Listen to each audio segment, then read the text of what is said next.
Guys, ഞങ്ങളുടെ ഒരു Sunday ആണ് ഈ വീഡിയോയിൽ ഡോക്യുമെന്റ് ചെയ്തേക്കുന്നത്. ഞാൻ ഈ കിണങ്ങി വണ്ടി കയറുന്നത് ആദ്യം ഞങ്ങൾ ഫ്ലൂ വാക്സിൻ എടുക്കാൻ പോവുകയാണ്. ആദ്യം ഞങ്ങൾ മണ്ണാമൂല വീട്ടിലേക്ക് പോവുകയാണ്. അവിടെ എന്തൊക്കെ കുറച്ച് കാര്യങ്ങളുണ്ട്. അവിടുത്തെ കാര്യങ്ങളൊക്കെ കഴിഞ്ഞപ്പോൾ ഞങ്ങളത് ഹോസ്പിറ്റലിലേക്ക് പോവുകയാണ്.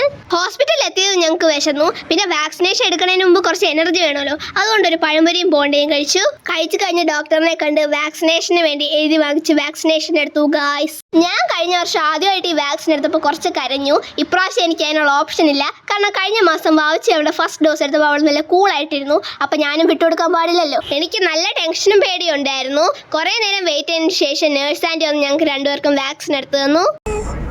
എവിടെയാണ് കുത്തിയത്? അവിടെയാണോ വേദനിച്ചാ? വാക്സിൻ എടുത്തു കഴിഞ്ഞ് നേരെ ഞങ്ങൾ പോകുന്നത് കഴക്കൂട്ടത്തുള്ള മലബാർ കിസയിലേക്കാണ് ഫുഡ് അടിക്കാൻ. കുറേ നാൾ കൊണ്ട് കേൾക്കുന്നു ഇവിടുത്തെ മസാല ഷവായും അഫ്ഗാനി റൈസും അടിപൊളിയാണെന്ന്. അപ്പം ഇതൊന്ന് ട്രൈ ചെയ്ത് നോക്കാം. ഞങ്ങളുടെ വീട്ടിൽ എങ്ങനെയാണെന്ന് വെച്ചാൽ ആഴ്ചയിൽ 5 ദിവസവും ക്ലീൻ ഈറ്റിങ്ങും വീക്കെൻഡ്സിൽ പുറത്തിറങ്ങുമ്പോൾ മാത്രമാണ് ഹെവി ആയിട്ട് കഴിക്കുന്നത്. ഹെവി ഫുഡിംഗ് എന്ന് വെച്ചാൽ ഞങ്ങൾ പുറത്തിറങ്ങുമ്പോൾ മാത്രമാണ് റെസ്റ്റോറൻറ്റ് ഫുഡോ അല്ലെങ്കിൽ ജങ്ക് ഫുഡോ ഒക്കെ കഴിക്കുന്നത്. വീട്ടിലാണെങ്കിൽ അമ്മ oil free sugar free cooking ഒക്കെയാണ്. അതിൽ നിന്നൊരു മോചനം കിട്ടാൻ വേണ്ടി വീക്കെൻഡ് ആവാൻ വേണ്ടി ഞങ്ങൾ കാത്തിരിക്കും. അതാ ഞങ്ങൾ ഓർഡർ ചെയ്ത മസാല ഷവായി with Afghani rice and beef biryani and chicken biryani എത്തി ഗൈസ്. ഇവിടെ ബിരിയാണി റൈസും അൺലിമിറ്റഡ് ആയിട്ട് തരും. എൻ്റെ മുഖത്ത് സന്തോഷം കണ്ടോ ഗൈസ്. വോയിസ് കൊടുക്കുമ്പോഴേ എനിക്ക് കൊതി വന്നിട്ട് വയ്യ. മസാല ഷവായിക്കും ബിരിയാണിക്കും ഒക്കെ ഒരു ഡിഫറെൻറ്റ് ടേസ്റ്റ് ആയിരുന്നു. ഞങ്ങൾക്ക് എല്ലാവർക്കും ഇഷ്ടപ്പെട്ടു. വാവച്ചത് എപ്പോഴത്തേക്കും പോലെ ഇതൊന്നും ഒരു മൈൻഡും ഇല്ല. അവർക്ക് കുറച്ച് ഓറഞ്ച് ജ്യൂസും സാലഡും മാത്രം മതി. ജ്യൂസും നല്ല ഫ്രഷ് ടേസ്റ്റ് ആയിരുന്നു. കാരണം ഞങ്ങൾ നോ ഷുഗർ നോ ഐസ് എന്നാണ് പറഞ്ഞത്. അപ്പോൾ നമുക്ക് ആ റിയൽ ടേസ്റ്റ് അറിയാമായിരുന്നല്ലോ. നല്ല ഫ്രഷ് ആയിരുന്നു. ഫുഡ് എടുത്ത് കഴിഞ്ഞ് ഞങ്ങൾ ഇനി നേരെ പോകുന്നത് കോവളത്തേക്കാണ്. അവിടെ എന്താ പരിപാടി എന്ന് വെച്ചാൽ അച്ഛൻ്റെ ഓഫീസിൽ ക്രിക്കറ്റ് മാച്ച് അവിടെ നടക്കുന്നുണ്ട്. രാവിലെ തൊട്ടേ ചെറിയൊരു ചാറ്റൽ മഴയും മഴക്കോളും ഒക്കെ ആയിട്ട് ഇരിക്കുന്നു. ഈ ടർഫിലാണ് മാച്ച് നടക്കുന്നത്. ഞങ്ങൾ എത്തിയപ്പോൾ സെമി ഫൈനൽ നടന്നുകൊണ്ടിരിക്കുന്നു. സെമി ഫൈനൽസ് കഴിഞ്ഞ ഒരു ബ്രേക്ക് കഴിഞ്ഞ് ഫൈനൽസ് തുടങ്ങാൻ പോയപ്പോഴത്തേക്കും നല്ല മഴയായിരുന്നു. അതുകൊണ്ട് കുറേ നേരം വെയിറ്റ് ചെയ്തിട്ടാണ് പിന്നെ മാച്ച് തുടങ്ങിയത്. അച്ഛൻ്റെ ഫ്രണ്ട്സ് അങ്കിൾമാർ ഞങ്ങളെ കണ്ടപ്പോൾ ഞങ്ങളുടെ വീഡിയോസ് ഒക്കെ കാണാറുണ്ട്, നല്ലതാണെന്ന് പറഞ്ഞു. എനിക്ക് ഒത്തിരി സന്തോഷമായി.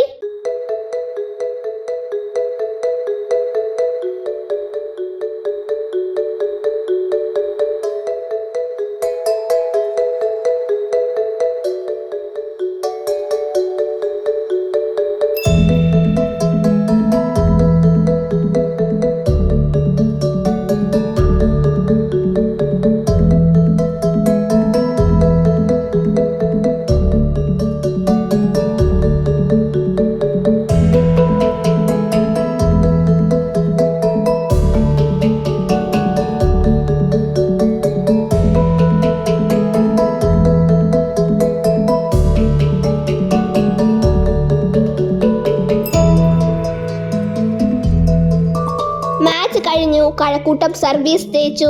Congrats to the team.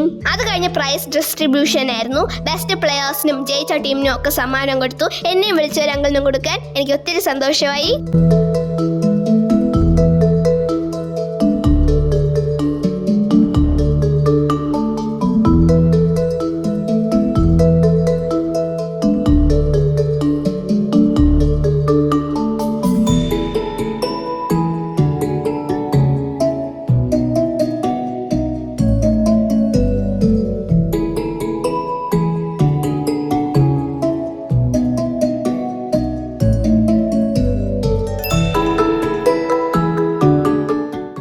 പരിപാടി കഴിഞ്ഞപ്പോഴത്തേക്കും ഞങ്ങൾ അവിടെ നിന്ന് ഇറങ്ങി.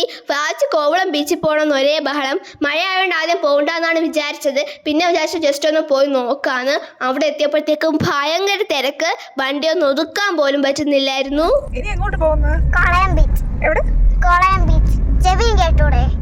ആ പരിപാടി നടക്കാത്തതുകൊണ്ട് ഞങ്ങൾ നേരെ വീട്ടിൽ വന്നു. ഫ്രഷ് ആയിട്ട് നേരെ കയറിക്കിടന്ന് ഉറങ്ങാൻ പോവുകയാണ്. വാക്സിൻ എടുത്തായിട്ട് ചെറിയ വേദന ഉണ്ടായിരുന്നു കാലില് കുറെ നേരം നടന്നപ്പോ. അപ്പൊ ഇന്നത്തെ നല്ല നല്ല മെമ്മറീസ് ഡോക്യുമെന്റ് ചെയ്യാൻ പറ്റിയതിൽ സന്തോഷം. അപ്പൊ അത്രയേ ഉള്ളൂ ഈ വീഡിയോയിലെ വിശേഷങ്ങൾ. Okay, by.